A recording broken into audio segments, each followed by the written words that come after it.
ایک بڑی افسوسناک خبر ہے، ہماری میڈیا ہاؤسز سے ہی تعلق رکھتی ہے اور پاکستانی میڈیا کے اندر کیونکہ ایک صدمہ بھی ہے، ایک تشویش بھی ہے، کیونکہ خیبر ٹی وی کی جو سینئر اینکر ہے شبانہ لیاقت، جو سپنا خان کے نام سے مشہور بھی تھیں، 27 جولائی 2025 کو ہم سب جانتے ہیں کہ بابو سر میں جو سیلابی کیفیت آئی اس کے باعث اپنے شوہر اور 3 بچوں سمیت ابھی تک لاپتہ ہیں۔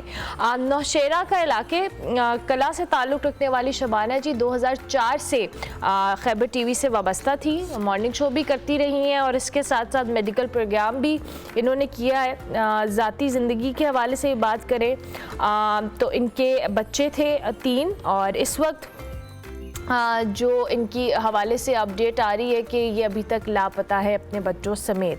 آج اس حوالے سے ہم بات بھی کریں گے۔ ہمارے ساتھ اس وقت موجود ہیں قاضی عارف محمود صاحب جو کہ ڈائریکٹر پروگرامز ATV چینلز ہیں، ان کو ہم خوش آمدید کہیں گے۔ بہت شکریہ آپ کا قاضی صاحب کہ آپ نے ہمیں جوائن کیا ان کے اس سارے صورتحال کے حوالے سے اور شبانہ لیاقت صاحبہ کے حوالے سے کوئی معلومات ہیں تازہ ترین آپ کے پاس تو ہمارے ساتھ شیئر کیجیے گا۔ اور آپ سمجھتے ہیں کہ جو سرچ آپریشن یا امدادی کارروائیاں کی گئی ہیں وہ اتنی حوصلہ افزا یا اطمینان بخش ہیں ساری صورتحال میں؟ تھینک یو ویری مچ ارملہ حسن، آپ نے ہمیں یہ موقع دیا کہ ہم اپنی جو دیرینہ ساتھی ہیں شبانہ لیاقت المعروف سپنا خان صاحبہ ان کے حوالے سے آپ کو تازہ ترین اپڈیٹ دے سکیں، اور آپ کا اور آپ کے ٹی وی چینل کا بہت بہت شکریہ کہ ہمارے ساتھ ساتھ آپ لوگوں نے بھی اس دکھ کی گھڑی میں ہمارا ساتھ دیا۔ سب سے پہلے تو آپ لوگوں کا بہت بہت شکریہ۔ دوسری بات یہ کہ تازہ ترین جو انفارمیشن کے حوالے سے آپ بات کر رہی ہیں وہ ہمارے پاس بھی وہی انفارمیشن ہے جو شاید آپ کے پاس بھی ہو، کہ ان کی گاڑی کا جو ملبہ ہے، یعنی وہ جو ایک بری حالت میں گاڑی وہ ملی ہے، وہ چیسس نمبر سے پہچانی گئی ہے، اور وہ بھی جو ہے ابھی کچھ دن پہلے یعنی 2 سے 3 دن پہلے ان کے شبانہ لیاقت صاحبہ کے جو دیور ہیں یعنی ان کے شوہر کے جو بھائی ہیں وہ گئے تھے اور وہ سٹل ابھی تک وہیں پر ہیں۔ باقی نہیں معلوم کہ شبانہ لیاقت صاحبہ حیات بھی ہیں کہ نہیں ہیں، اور اللہ پاک کرے کہ کوئی ایسا معجزہ نکل آئے، لیکن ابھی تک ان کی انفارمیشن کچھ بھی نہیں مل رہی۔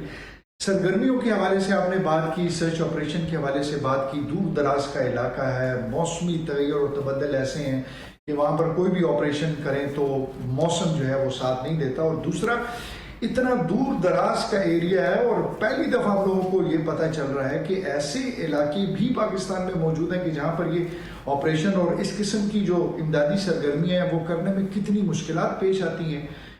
کروڑوں کے اربوں کے یہ جو فنڈز ہیں نہ جانے کہاں پہ چلے جاتے ہیں، اور یہ صوبائی حکومت کی بھی ذمہ داری تھی، فیڈرل حکومت کی بھی ذمہ داری تھی، لیکن کچھ بھی نہیں ہمیں ہوتا وہ اس طریقے سے نظر نہیں آ رہا۔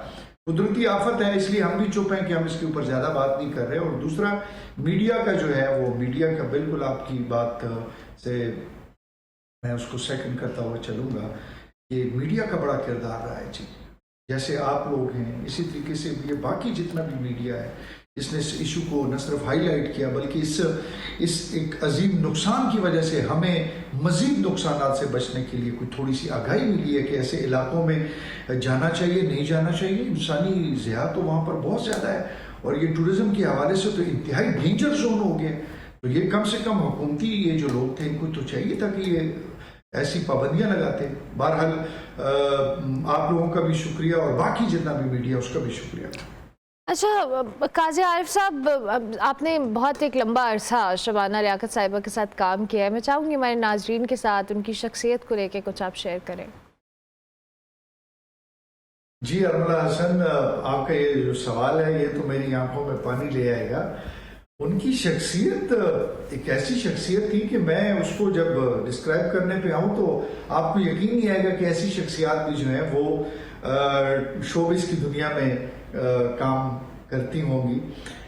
سب سے پہلا پروجیکٹ ان کا میرے ساتھ ہی تھا جب میں پروڈیوسر تھا 2004 میں، جب AVT خیبر جو ہے وہ آیا تو اس میں ایک ڈرامہ تھا الس پلس، اس میں انہوں نے بڑا زبردست کام کیا اور میں حیران ہو گیا تھا کہ اتنی منجھی ہوئی آرٹسٹ جو ہیں انہوں نے زبردست کام کیا۔ پھر اس کے بعد وہ مختلف جو مارننگ کے شوز ہوتے تھے جنہیں ہم اپنے خیبر سار کا نام دیا ہوا تھا، اس میں انہوں نے بڑے زبردست طریقے سے 15 سال کام کیا. پھر ایک صحت کے حوالے سے شو تھا روغ صحت، اس میں ان تقریباً 21 سال سے وہ شو کو ہوسٹ کر رہی تھی.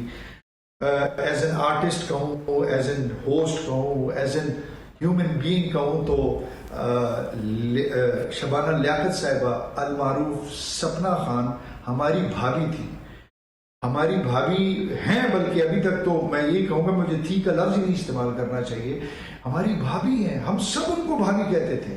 کبھی کسی نے سپنا خان نہیں کہا، کبھی کسی نے ان کو شبانہ نہیں کہا، سب ان کو بھابھی کہتے تھے. چھوٹے بڑے سب بھابھی کہتے تھے. سیٹ پہ آتی تھی، اپنا کام کرتی تھی اور چلی جاتی تھی. آج تک میں نے زندگی میں 21 سالوں میں ان کو غصے میں نہیں دیکھا. اور اسٹرگلنگ ان کی میں کیا آپ کو بتاؤں. 3 ان کے بچے، پہلے ہسبینڈ کی ڈیتھ ہو گئی، پھر دوسری شادی بحالت مجبوری کی، پھر ان کی جو سب سے بڑی بیٹی ہیں وہ چھت سے گری، پیرالائزڈ ہو گئی، اور گزشتہ تقریباً 13 سالوں سے اس کی وہ خدمت کر رہی تھی. اس کو پڑھایا، FSC میں ہے وہ بچی. اور ان کا جوان بیٹا جس کے اوپر وہ اتنا زیادہ فخر کرتی ہیں کہ ان کا یہ بیٹا ان کا سہارا بنے گا، ایمل، وہ BS کر رہے تھے. اور جو سب سے چھوٹی بیٹی ہے خباب، وہ اکثر آتی تھی ان کے ساتھ یہاں پہ، 5ویں کلاس کی اسٹوڈنٹ. تو ایک انتہائی کیوٹ سی فیملی، چھوٹی سی فیملی. ایک زبردست ماں تھی، ایک بہترین بہن تھی، ہمارے لیے ایک زبردست بہن تھی، بھابھی تھی. اور ایک منجھی ہوئی جو ہے وہ ہوسٹ تھی.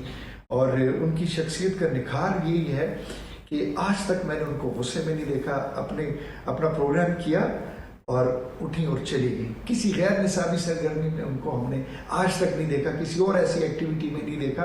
ہاں، عیدوں کے شو ہوتے تھے، یونیورسٹیز کے شو ہوتے تھے، باقی چیزیں ہوتی تھیں تو اس میں آتی تھی. تو وہ اکثر کہتی تھی یار مجھ سے نا بڑکیلے کپڑے نہیں پہنے جاتے. وہ اکثر مجھے کہتی تھی عارف لالا میں بڑکیلے کپڑے نہیں پہن سکتی. پشتو میں کہتی تھی ماں بندہ دا جامی خوان نہ کہی، مجھے یہ کپڑے میرے اوپر اچھے نہیں لگ رہے ہیں. اللہ کرے کہ ہم کوئی معجزہ ہو. اور جس حوالے سے ہم بات کر رہے ہیں، ظاہر ہے جن لوگوں نے کام کیا ہوتا ہے وہی پرسنالٹی کے بارے میں بخوبی جانتے بھی ہیں. دا اینڈ اس ظاہر ہے بڑا مشکل ٹائم ہے سب کے لیے جنہوں نے ان کے ساتھ کام کیا ہے، ہمارے میڈیا ہاؤسز کے لیے بھی. ظاہر ہماری کالیگ ہی ہیں. کیا آپ اپیل کرنا چاہیں گے انتظامیہ سے؟ اور ظاہر ہے میڈیا ہاؤسز کی بھی ذمہ داری ہے، جیسے آپ خود بھی کہہ رہے ہیں کہ اچھا رسپانس آئے لیکن مزید کچھ توقعات ہیں تو شیئر کیجیے گا پلیز. آپریشن کے حوالے سے ہماری یہی درخواست ہے عامر حسن کہ یہ جتنا سپیڈ میں ہو سکتا ہے، جتنی جلدی میں ہو سکتا ہے، جتنی تیزی میں ہو سکتا ہے، کیونکہ ہم کسی ایک طرف تو لگ جائیں. ہمیں ابھی بھی یہ ذہن میں، سوچ میں، وہم و گمان میں آتا ہے بہت بڑی یہ 400-500 لوگ تو صرف ABT چینل نیٹ ورک ہیں. یہاں پر یہ سب لوگ جو ہیں وہ ایک دوسرے سے پوچھ رہے ہوتے ہیں کہ یار کچھ پتہ چل رہا ہے. ہماری ایک ٹیم بھی وہاں پر گئی ہوئی ہے، وہ انتظامیہ کے ساتھ لگی ہوئی ہے، بات چیت کر رہی ہے، لیکن آپریشن انتہائی سست روی کا شکار ہے. وہاں پہ کوئی ایسے انتظامات ہی نہیں ہے کہ پتہ چل سکے. وہ گاڑی جس حالت میں ملی ہے، آپ کی سوچ ہے، وہ تو چیسز نمبر کی وجہ سے پہچانی گئی ہے، ورنہ تو وہ پہچانی ہی نہ جاتی. وہ اس کے ساتھ پرس میں سے کارڈ مل گئے، باقی چیزیں مل گئی تو کچھ پتہ چلا. تو آپریشن تو انتہائی سست روی کا شکار ہے. ہم تو یہی درخواست کریں گے کہ یہ جتنی تیز ہو سکتا ہے آپریشن یہ تیز کر دیں، تاکہ کم سے کم ہم لوگ ایک طرف سکون کا سانس لے سکیں، ایک طرف ہم ہو جائیں. اللہ کرے کوئی معجزہ ہو تو وہ آ جائیں، ورنہ پھر کم سے کم کچھ تھوڑا سا ہمیں پتہ چلے، کوئی وہ باڈیز ہیں وہ ہمیں پتہ چل جائیں. اور میڈیا کا اس میں آپ نے پوچھا رول کیا ہے، تو میڈیا کا تو انتہائی زبردست رول رہا ہے. آپ سمیت، آپ کی ٹی وی چینل سمیت بڑا ایکسیڈنٹ اور بڑا پازیٹیو رول رہا. اور ہم یہ سارے جو بھی ABT چینل نیٹ ورک کے جتنے بھی ہمارے کارکنان ہیں، 400-500 پلس لوگ جو ہیں، وہ سارے میڈیا کی اس کوششوں کو اور کاوشوں کو دیکھ کے انتہائی یعنی ایک فخر محسوس کر رہے ہیں.